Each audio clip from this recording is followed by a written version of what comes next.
Menjadi aparat keamanan sejatinya adalah pengabdian, menjaga ketertiban, dan menjadi teladan bagi masyarakat.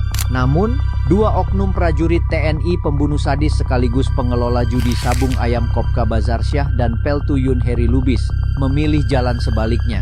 Dua pelaku penembakan terhadap 3 anggota polisi di Waikanan itu mempertontonkan gaya hidup sangat hedonis yang mencolok. Berbanding terbalik dengan Kapolsek Negara Batin AKP Anumerta Lusianto yang justru hidup dalam kesederhanaan.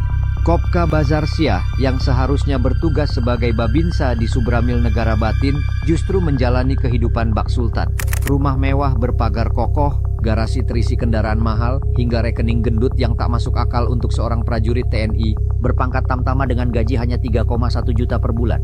Bukti-bukti gaya hidupnya terpampang jelas di media sosial. Berpose angku di samping Toyota Fortuner hitam, mobil yang harganya bisa mencapai setengah miliar rupiah. Tak cukup dengan satu kendaraan mewah, ia juga punya Toyota Hilux dan motor legendaris RX King yang nilainya juga tak main-main.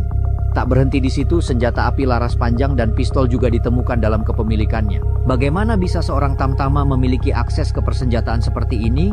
Legalitasnya perlu dipertanyakan. Hal serupa juga terjadi pada Peltuyun Heri Lubis. Sebagai Dan Subramil Negara Batin, ia pun punya hunian mewah di Jalinsum Dusun Simpang 4, Kampung Negeri Baru, Waikanan. Rumah megah, gaya hidup elit sungguh jauh dari citra seorang prajurit berpangkat Peltu. Bandingkan dengan Kapolsek Negara Batin AKP Anumerta Lusianto. Rumahnya jauh dari kesan megah, hanya bangunan sederhana dengan dinding bata merah yang belum diplester. Tak ada pagar besi kokoh, hanya anyaman bambu yang berdiri sebagai pembatas halaman. Bahkan, tak ada garasi mobil yang menunjukkan kemewahan seorang pejabat kepolisian.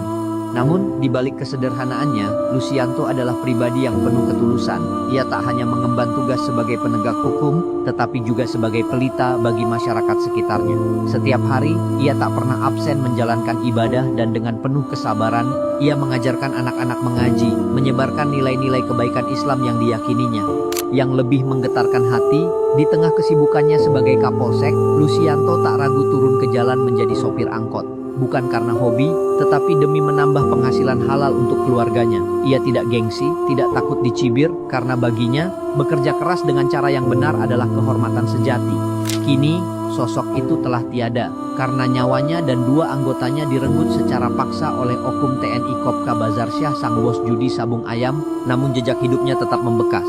Kisahnya bukan sekadar tentang seorang polisi, melainkan tentang manusia yang hidup dengan penuh pengabdian dan ketulusan.